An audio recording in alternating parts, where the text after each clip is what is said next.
So kung magpapagawa ka ng bahay o commercial building, paano mo nga babayaran yung contractor? Ang tanong, magkano ngayon ang babayaran ni owner? Good day mga top nuts, Engineer Ruben Quintal Jr. here.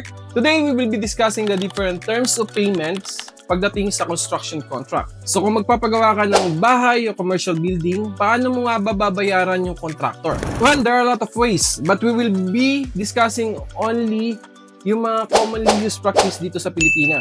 Kung yung magpapagawa ay may pera, the preferred terms of payment is yung tinatawag nating monthly progress payment. Kung yung funds naman is manggagaling doon sa bangko or sa Pag-ibig or sa mga financial institutions, ang preferred terms of payment ay yung tinatawag nating milestone billing. Ano ang kaibahan ng dalawa na to? Yung monthly progress billing, every month kung anong nagagawa ng contractor, kukumputin yun ang babayaran ni owner. Kapag milestone billing naman, usually may hahabuling certain progress or certain milestone activity bago bayaran si contractor ni owner. Now, para mas malinaw, let's give an example. Let's say we have a project worth 10 million, 10 million. Upon contract award or sa simula ng project, usually, magbibigay si owner ng 30% down payment sa contractor. Yung 30% is commonly practiced dito sa Pilipinas. But sa ngayon kasi may mga contractor na humingi ng 40 or 50% down payment upon start ng contract.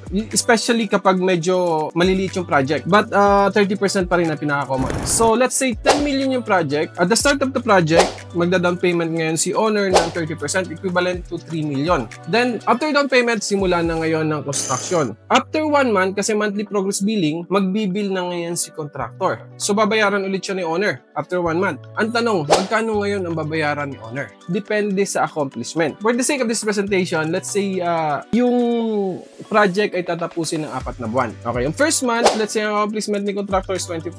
Second month, accomplishment is 30%. Third month is 30% ulit. Fourth month is 20% ulit. So with a total of 100%. So in the first month, ang accomplishment ni contractor is 20%. That's equivalent to 20% of 10 million is 2 million. Magkano babayaran ngayon ni owner kay contractor? 2 million ba? Hindi. Kasi merong down payment. So yung down payment, kakaltas pa yon sa billing. Ito ngayon yung tinatawag nating recoupment of down payment. Magkano ang i-recoup ng down payment? Ang treatment ng down payment is hindi mo pwede ibawas agad ng buo sa billing. Ibabalik yun sa owner paunti-unti. So kung ang progress ng construction is 20%, ang ibabalik din o ibabawas na down payment doon sa billing is 20% din ng down payment. So for example, for the first month, 20% ang accomplishment or 20% progress equivalent to 2 million. Ngayon, ang i-recoup natin is 20% din ng down payment. 20% ng 3 million is 600,000. So kapag dinidak mo yung 2 million minus 600,000, so meron kang 1.4 million. Yun ang billing for the first month. On the second month, 30% ang progress. So 30% ng 10 million. So 3 million yung progress. 30% ng 3 million, which is the down payment. So 900,000. So 3 million minus 900,000 is 2.1 million for the second month. For the third month, the same as the second month kasi 30% din yung accomplishment. For the fourth month, 20%.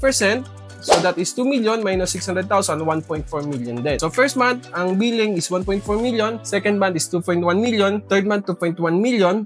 Fourth month is 1.4 million, which is equivalent to 7 million lahat. So 3 million down payment, 7 million ang binayad nyo sa progress billing. So that is 7 million lahat. Take note, dito sa computation natin, for the sake of simplification, hindi na muna natin sinama yung retention. So madali lang.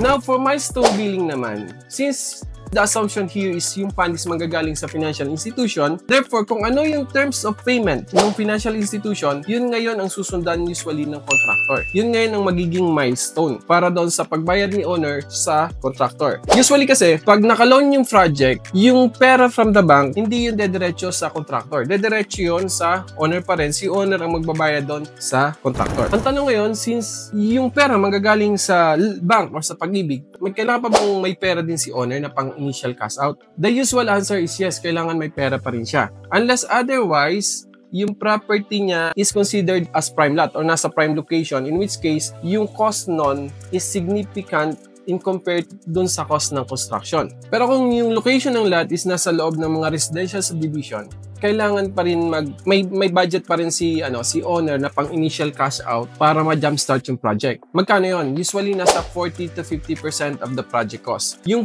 part of that naman, babalik din sa owner pagdating sa dulo ng project. For better understanding, let's have an example. May project tayo, 10 million. That's the contract amount ng construction. Yung approved loan amount is 9 million. Usually kasi yung approved loan amount ng bangko is mas mababa kaysa actual cost ng construction.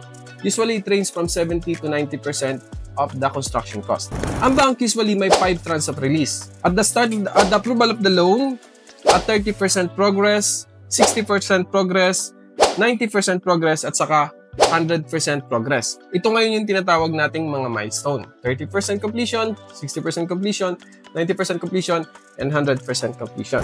Yung first release is based doon sa value ng lot, which in this example, we will consider insignificant for the sake of simplicity na computation natin, which is most of the time naman insignificant talaga yung first release. The second release at 30% completion is equivalent to 30% of the approved loan amount. At 60% completion, the bank will release another 30%. On the 90% completion, the bank will release another 30%, which is kung 9 million yung approved loan amount, that is 2.7. And on 100%, the bank will release 10% of the approved loan amount, which is 900,000. So with a total of 9 million.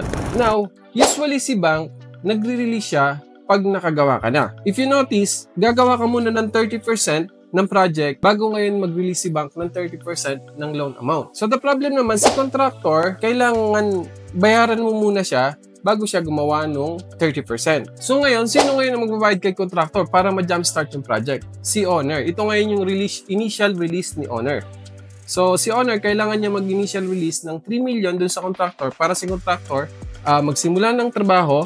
Tapos, yung 3 million na binayad sa kanya with 30% of the project, gagawin niya na yung 30% ng project. So, ubusin niya na yun doon hanggang ma-reach niya yung 30% ng project. Now, kapag na-reach niya yung 30% ng project, nakuha niya na yung first milestone ni bank. So, pagdating sa 30%, si bank, mag-release siya ng 30% of the loan amount, which is 2.7. Okay. Ang next milestone is 60%. So, si contractor naman, kailangan niya ulit ng another 3 million para ma-reach niya yung 60%.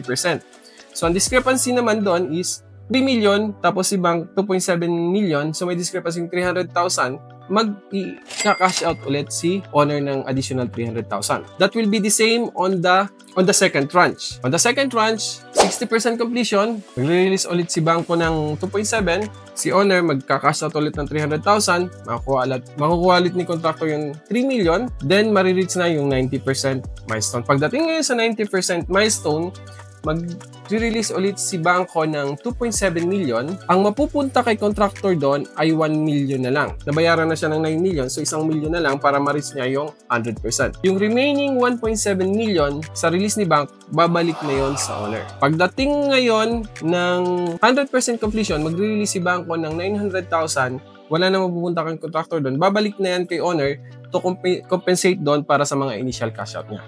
Please note again that for simplicity, hindi natin consider yung notation sa computation na to, but it is still not that simple. So that is the two types of terms of payment commonly practiced here in the Philippines, the monthly progress billing at saka milestone billing. If you have questions, you can post them below or comment and I will try answering them.